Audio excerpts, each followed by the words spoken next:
ভারতীয় সমভূমির গুরুত্ব। ভারতের সমভূমির গুরুত্ব কোথায় সেটা আজকে আমরা জানব। উত্তর ভারতের সমভূমি অঞ্চলকে 4 ভাগে ভাগ করা যায়। তাদের প্রত্যেককে গুরুত্ব সংক্ষেপে আলোচনা করা হচ্ছে। রাজস্থানের সমভূমির গুরুত্ব। সমভূমিতে কি হয়?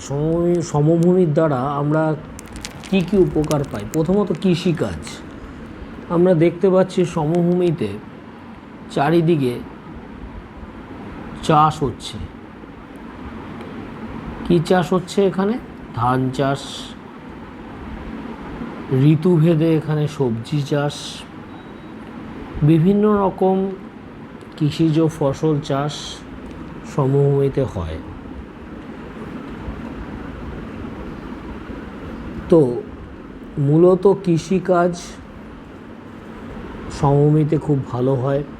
তারপর পশুপালন বিশেষ করে সমান অঞ্চলে পশুরা খুব সহজেই তাদের খাদ্যের ঘাসটা পেয়ে যায় এবং চলাফেরা করতে পারে, এতে পশুপালনের সুবিধা হয়।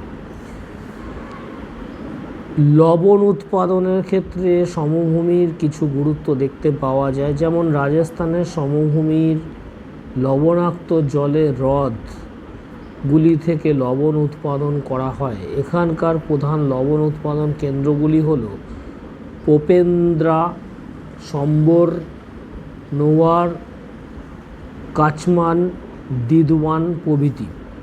পর্যটন শিল্প। বিশেষ করে সমভূমি অঞ্চলে যেহেতু বিভিন্ন রকমের চাষ হয়, তাই অনেকেই সেই চাষের ফসল দেখার জন্য ঘুরতে যায়। সেক্ষেত্রে পর্যটন শিল্পের বিকশিত হয়। গাঙ্গেয় সমভূমির গুরুত্ব।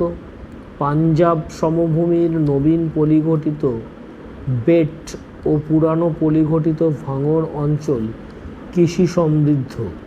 এখানে দেশের সবুজ বিপ্লব সূচনা হয়েছিল। সবুজ বিপ্লব মানে কি? সমভূমি অঞ্চলটাতে যে চাষের জমিগুলো রয়েছে সেখানে সবুজ ফসল উৎপাদন হচ্ছে।